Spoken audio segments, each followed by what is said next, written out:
Chapter 8 Heat by Mike Lupica.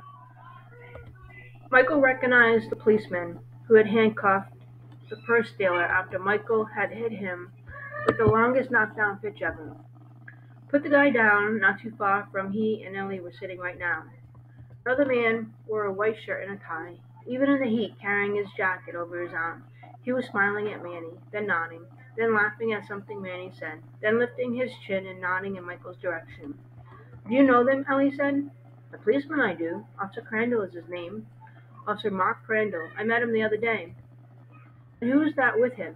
She was trying to angle her body to get a better look, because the policeman had moved now and was blocking her view. "An official person," Michael said, knowing he was talking in capital letters. "How can you tell?" Ellie grinned. "Officially, I mean. I just can." Now he saw the official person giving Manny a friendly shove in their direction, the kind the coach gives you when he tells you to go get in the game.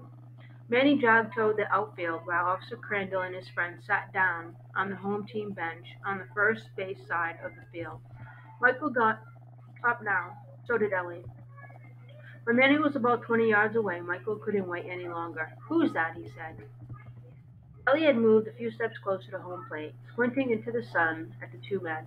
Before Manny could answer, she said, "He works for the Bronx Borough President, Mr. Amorosa. I forgot his exact job." Manny said he works in public relations for Mr. Amorosa. "He says his name is Mr. Lima." He stared at Ellie. "But how do you know him?" Michael thought Ellie seemed nervous all of a sudden, even though he had no idea what she had to be nervous about. "I met him one time," she said, "with my dad." "Anyway," Manny said to Michael, "he wants to meet you is all. It turns out Officer Crandall said something to one of his superiors about what you did with Ramon. That was the thief's name, Ramon. And the superior said something and somehow ended up in Mr. Amorosa's office. Mr. Lima says they want you and your parents to come down and have your picture taken with Mr. Amorosa. People hear so much about crime in the South Bronx," he said. "They want to play up their 12-year-old Crime Stopper." Michael felt himself looking all around Macomb Dam Park now. All corners of the green grass, everywhere except at the two men of the home team's bench. He was never, under any conditions, supposed to talk to any official person without Carlos. The only reason that he had talked to Officer Crandall that day was because he had no choice. He had been afraid that if he ran off when he saw a policeman coming, he would look as guilty as that guy, as the Ramon guy. "What did you tell him?" Michael said. "Mr. Lima, I mean." "You see him laughing before?" Manny said. "I tried to make a joke of it. I told him they were talking to your agent, and that if I'd have to clear it with you first. That's when Mr. Lima told me to go clear it already." Then he turned now, put on his biggest smile, waved at the two men, held up a finger. "One more moment, please." From behind them, Michael heard Ellie say, "I gotta go." He turned his head and saw her running to a grouper place, the same as she had the first day. "Wait!" he yelled at her back. But she kept running, around the end of the basketball court, up the hill, toward the flow of people heading for the gates at Yankee Stadium. She held up her hand in some kind of wave without breaking stride. Michael looked at her, looked back at Officer Crandall and Mr. Lima, and said to Manny, "Wait for me at McDonald's," and he ran after her. "Michael, wait," Manny said. "What the heck am I going to tell them?" Over his shoulder, glove in his right hand, one ball still in his pocket, chasing after the baseball girl, who seemed to have secrets of her own. Michael smiled, even as scared as he was. "Tell them the truth," he shouted at Manny. "Tell them this is the first day of my whole life that I started chasing girls." Only when he looked up the hill, she was gone. Again. There was another policeman right in front of Michael as he came racing up the hill, on the street where he always imagined his baseball world ended and the Yankees began. He wanted to ask the man if he had seen a pretty girl with a baseball glove under her arm.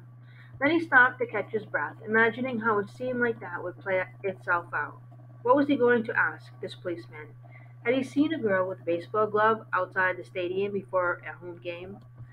The man would probably look at him and say, "I've seen about 50. Would you care to narrow it down a little bit?" Michael knew there was no point in even looking for Ellie up there, or asking anybody for help, or trying to explain why this friend of his, a girl friend, was running away from him in the first place.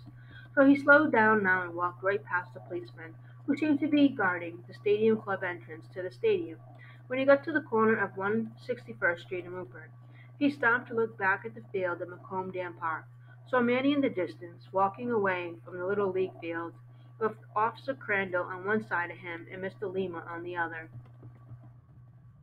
Michael could see Manny tottering away, talking with his mouth and his hands at the same time, in a way that always made Michael wonder if his hands were trying to keep up with his mouth, or if it was the other way around. He saw Manny look up at one man, then the other, then saw both men start to laugh. Manny the entertainer, like that guy Cedric the entertainer in the movies. It had been such a perfect day, Michael thought to himself. Him and Manny and Ellie Garcia laughing and playing ball, and inventing games and being happy to be on the field and with each other. A perfect summer day when it was as if Michael could hypnotize himself, make himself believe that everything was going to work out right, that the Clippers would make it to Williamsport, that he and Carlos wouldn't be found out before Carlos turned 18, that he and his brother would always be together. Except now, an official person had come to his field, which in the summer was as much as his home as 825 Gerard.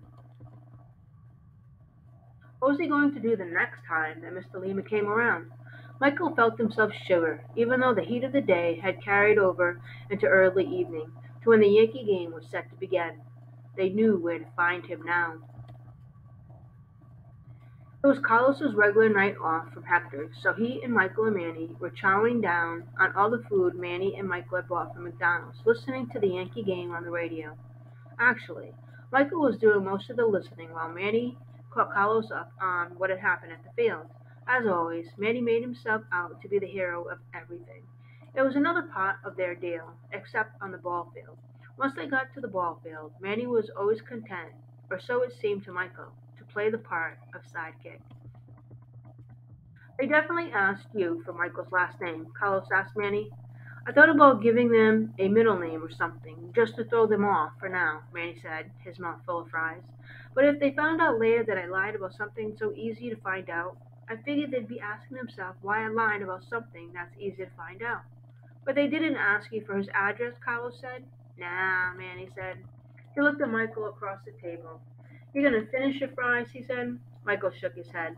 Then he grabbed a handful, said, I think they were probably about to ask where, but it was right then that my boy here decided to run after his new sweetie. I was running away from them, Michael said, and she is not my sweetie, dork ball. Michael got up and walked over to where the radio sat on the coffee table, wanting to hear better and not wanting to have Manny catch him blushing again. Top of the third for the Orioles. Runners on second and third against El Grande. 2 outs.